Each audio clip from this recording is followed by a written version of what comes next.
Merci à vous de renouveler votre confiance à la radio Aziz Congo FM, mais il est temps pour nous de vous informer.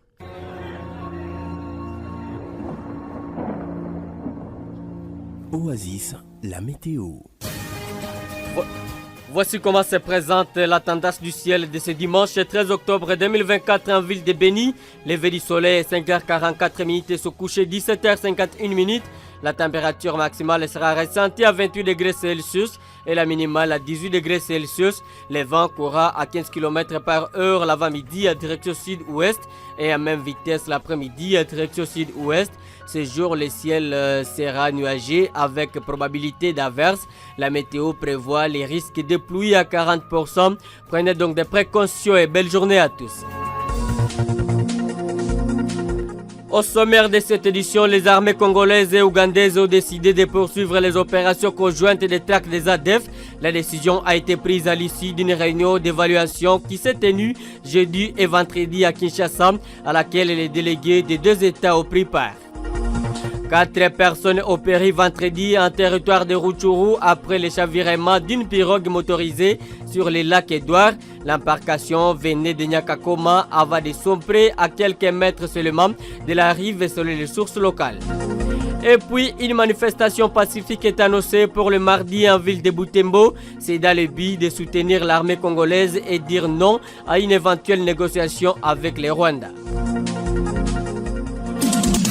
Jeune, ton avenir est plein d'espoir.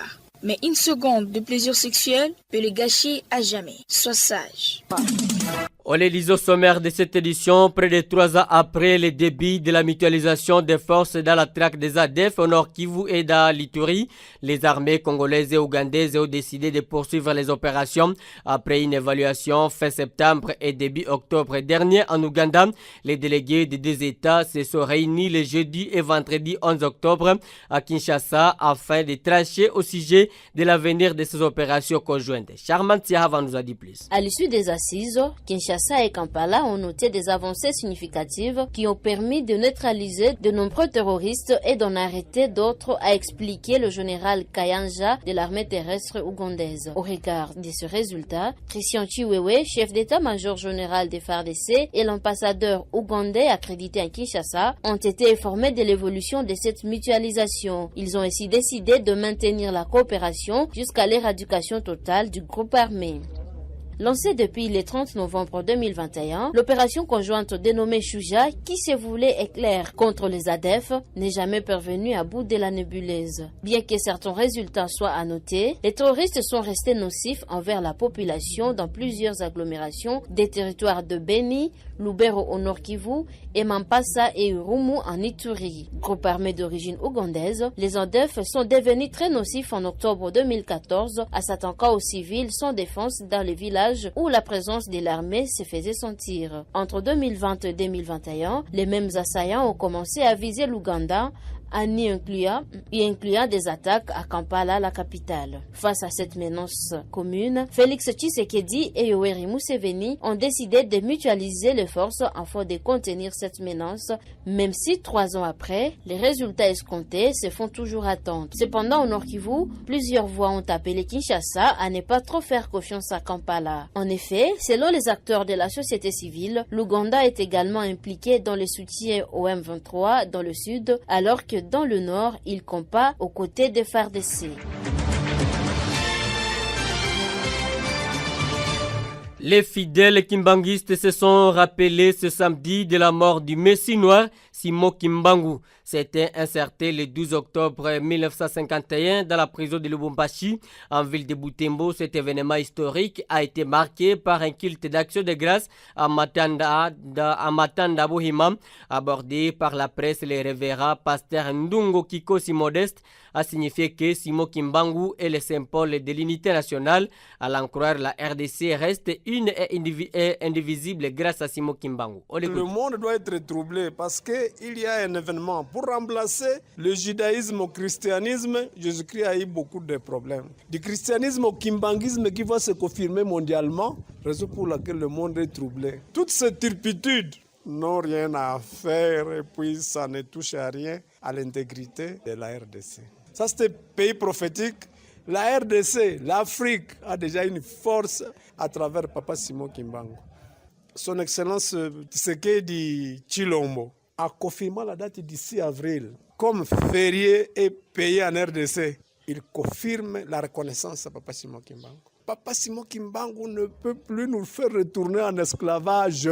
Nous le confirmons, c'est ce pays béni. Un pays qui ne peut jamais être divisé ou bien être balkanisé. Aucune force au monde n'est au-dessus de la force de Dieu. La jeunesse de la ville de Butembo annonce une manifestation pacifique pour le mardi 15 octobre 2024. La nouvelle est contenue dans une déclaration rendue publique vendredi 11 octobre 2024. Frank Mukendi, président du conseil urbain de la jeunesse de Butembo, soutient que l'objectif de cette manifestation pacifique est de soutenir les FARDC et refuser toute éventuelle négociation avec les Rwandais qui agressent la RDC sous le label du M23. Cette manifestation pacifique qui sera suivie d'une journée ville morte. Frank Mukendi rassure que l'ordre public ne sera perturbé, contrairement à ce que pensent certaines personnes. 4 personnes ont péri le vendredi 11 octobre 2024 en territoire de Rutshuru après le chavirement d'une pirogue motorisée sur le lac Édouard. Les victimes sont toutes d'une même famille, rapporte un acteur de la société civile à Vichumbi qui précise que l'embarcation venait de Nyakakoma avant de sombrer à quelques mètres seulement de la rive. Ce drame est déploré alors qu'il y a peu, les autorités nationales à travers les ministères des Transports ont exigé le port obligatoire des gilets de sauvetage pour parer aux éventualités de ce genre. Cette décision a été prise au lendemain d'un naufrage qui a coûté la vie à plusieurs personnes, y compris les disparus sur les lacs Kivu. Un revendeur de crédits de communication a été tué la nuit du vendredi à ce samedi 12 octobre 2024 par des hommes armés qui ont ciblé le village Rukoko situé dans le groupement Munigi à territoire de Nyiragongo. Selon Thierry Gassisiro, secrétaire de la société civile et forces vives locales, les auteurs de cet assassinat ont tout d'abord emporté tous les biens de la victime avant de les cribler de balles. Cet acteur de la société civile condamne ce nouveau cas d'assassinat et demande aux services de sécurité de renforcer les opérations de bouclage dans cette partie en vue de démanteler les raisons des bandits. Des hommes armés ont troublé la quiétude des habitants de Kiwanja dans les territoires de Rutshuru la nuit du vendredi à ce samedi 12 octobre 2024. Selon les sources locales, plusieurs biens de valeur ont été emportés par des malfrats lors de leur opération de cambriolage. Les détails, les victimes crient au secours. Isaac Makuta pour les détails. C'est vers 20h moins le quart que les hommes lourdement armés vêtus à tenue militaire jusque-là inconnus ont signé leur inquisition dans une parcelle où vivent des ménages. Dans une précipitation, ces malfrats se sont introduits dans ces deux maisons où ils ont emporté des chèvres, 3 canards et demi-sacs de foufou de manioc, un petit bidon de 5 litres d'huile de palme et autres biens importants renseigne une ménagère dans l'un des ménages visités. La même source ajoute que c'est hors la loi ont crépité quelques coups de balles avant de se volatiliser dans la nature après avoir manqué les deux chefs de ménage, ce qui pousse à croire qu'ils étaient à la recherche de l'un parmi les deux chefs de ménage. C'est comme explique cette femme victime.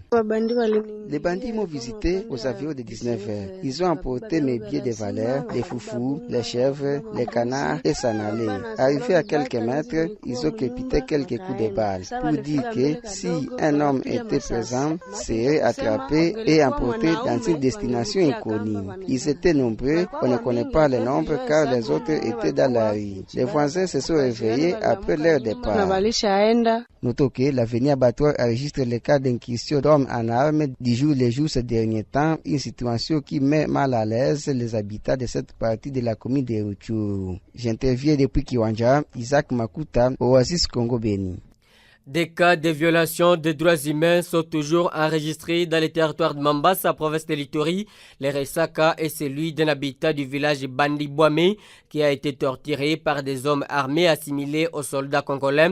La nouvelle est rapportée ce samedi par Maître Jospin Palukumboa, coordonnateur de la nouvelle société civile congolaise. Celui-ci renseigne que la victime aurait été poursuivie par ces éléments, faute de n'avoir pas participé aux travaux communautaires. Maître Jospin Palukumboa appelle les autorités militaires de s'impliquer dans cette situation avant que la situation ne s'aggrave. Hier vendredi un habitant du village Bandibouame a été victime de tortures graves par des éléments FARDC, encore de la 31e brigade sur ordre d'un capitaine qui est commandant d'une position de FARDC basée à Bandibouame. Ces deux militaires ont administré des coups à cet habitant du simple fait que ce dernier n'a pas pris part à un travail communautaire que ces militaires d'eux-mêmes, de leur propre initiative, ont pu organiser. Et parce que ce dernier n'a pas pris part à cela, la peine à lui infliger, c'était lui administrer des coups jusqu'à ce que ce dernier a perdu connaissance. Et pour le moment ici, il est admis à une structure sanitaire ici sur place à Mambasa. Vraiment, nous condamnons cet acte et c'est pour la énième fois que nous accusons les éléments FARDC de la 31e brigade d'être auteurs des violations graves des droits de l'homme. Notamment, ils sont auteurs des arrestations arbitraires, des tortures, des travaux forcés et d'autres violations graves des droits de l'homme. Et aussitôt alertés sur ces faits, nous n'avons pas gardé silence. Nous avons informé leur hiérarchie, c'est-à-dire le commandant de la 31e brigade. Et sur le champ, nous avons contacté les chefs de parquet militaires détachés de Mambasa afin que ces derniers puissent exercer ses attributions sur ces capitaines, mais aussi sur ces deux adeptes. Mesdames et messieurs, c'est la fin de cette édition. Justin Palou Koumouviala a été choisi pour sa présentation pendant que Espoir Adjoya nous a impeccablement orientés dans les ondes. Avant les actualités sportives, on va d'abord sur la chronique Les Pèlerins du Royaume de là-bas. Portez-vous bien, au revoir.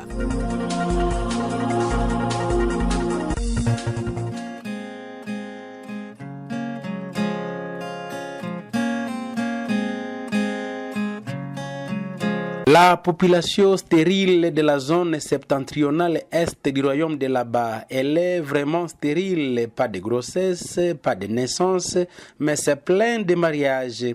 C'est du jamais vu, du jamais entendu au monde, sauf au royaume de là-bas. Dans tous les royaumes, l'on réalise qu'il y a évolution démographique partout, sauf dans la zone septentrionale est où des millions de populations demeurent stériles. Allons-y et calculons ensemble. De 2005 à 2023, ça fait 18 ans. C'est-à-dire les enfants nés à 2005 auraient 18 ans à 2023. Or, de passage dans la zone, le pèlerin a vu que des individus recensés à 2005 et a donné droit à 10 sièges à la chambre haute sont restés les mêmes jusqu'à 2023. Si dans la cité de Benelux, le nombre de sièges est resté le même, après recensement bien sûr, en chefferie du même nom, il y a eu diminution des sièges à pourvoir. Admettons qu'il y a eu du génocide dans les Benelux, génocide ou épuration ethnique, ce qui justifierait la réduction ou baisse en nombre de sièges après recensement. Mais dans la même zone, la cité voisine située à une cinquantaine de kilomètres, il n'y a ni guerre ni génocide, mais c'est resté statique aussi en chiffres. En chefferie de Lubrutus, par contre, pas de guerre ni de génocide, mais il y a eu malheureusement diminution des sièges à pourvoir. Voilà pourquoi nous avons parlé d'une population stérile. Elle n'aimait pas au monde, mais elle meurt quand même. Même dans les pays où l'homosexualité et le lesbianisme sont officiels, la population augmente en nombre. Mais au royaume de là-bas, là où il n'y a pas d'homosexuels ni de lesbiennes, avec des mariages entre individus de sexe opposé, la population reste statique, curieusement dans la même région. Certaines cités et chefferies ont vu leur siège doublé à l'issue d'un recensement fait 10 ans après seulement.